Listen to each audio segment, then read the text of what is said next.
Bernard, bawiin mo ang sinabi mo. Hindi pwedeng mamatay ang anak ko.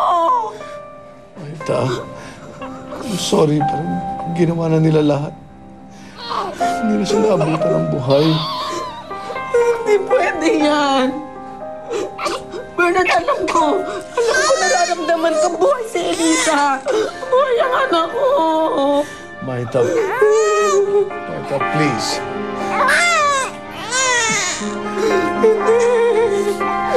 Buhay si Elisa. Maita. Siyang alam ko buhay ang anak ko. Maita, makinig ka sa akin. Hindi siya pwedeng mamatay. Huminaho. Hindi siya pwedeng mamatay. Hindi Maita. siya pwedeng malayo sa akin. Maita, huminaho ka. Buhay ang anak ko, Elisa. Hindi pwede. Hindi totoo yan. Maita, Hindi totoo yan. baling mo na sa anak natin ang pagmamahal mo. Maita, please. Hindi. Alam ko buhay si Elisa. Kasama sa'yo. Elisa!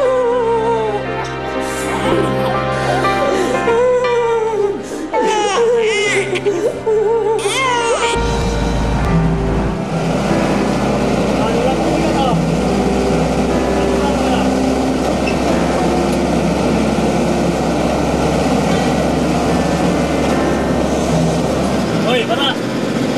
Hoy, gising! Gising! Sino po kayo? Hindi na mahalaga kung sino ako. Saan pupunta? Hindi ko po alam eh. Nakpo! Bayad mo? Bayad po? Oo, bayad. Bus ito. Kaya kailangan magbayad. Wala po kasi akong pera. Tumantugtugin na yan. Sabihin mo, stokwa ka. Pare! Para mo nga! Pare! Para mo sa tabi! Ayan.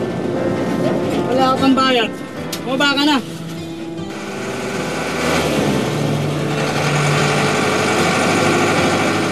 Baba! Walang pang bayad eh. Ano, makakaisa ka, no?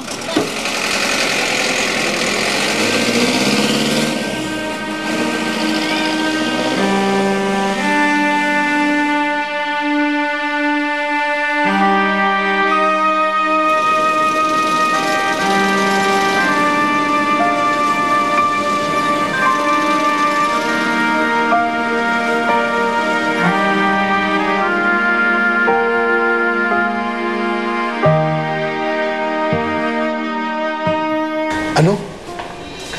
Maaaring buhay ang anak ni Maita? Oo, pare. Kasi walang nakitang katawan. Paano nangyari yun? Akala ko ba na-trap yung bata doon sa bahay? Pare, wala nga sa kwarto. Eh, saan naman ang punta?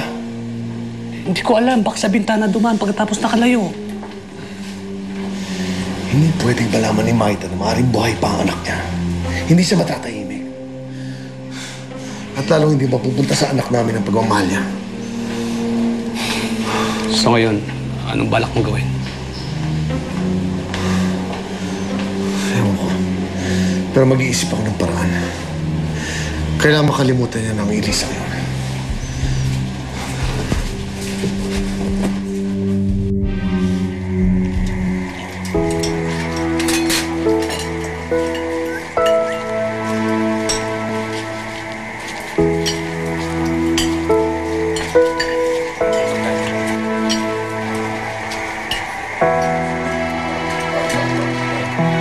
Ano, bibili ka ba? Wala po akong pera eh. Eh, wala ka naman palang pera eh. Lumayas ka sa harap ng paninda ko. Baka malasin pa ako sa'yo. Mapanisan pa ako nito. Alis ka dyan!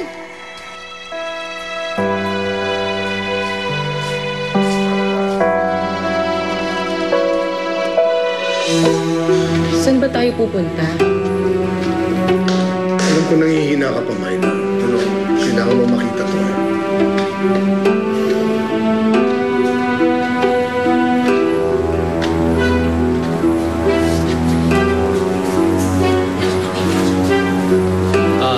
Mrs., kami po yung mga pulis na nag-respond kagabi sa sunog.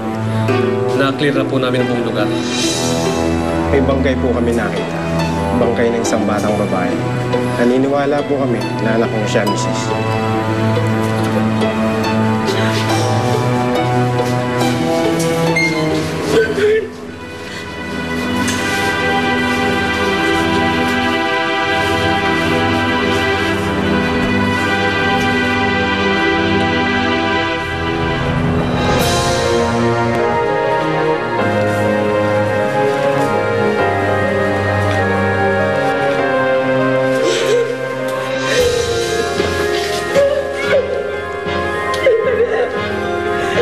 Hindi yan ang anak ko! Hindi yan! Mrs., kinalulungkot ko po pero marami pong nakakita kung paano natrap yung bata. Kaya sigurado po kami siya si Elisa. Diyos ko, hindi yan si Elisa! Ano?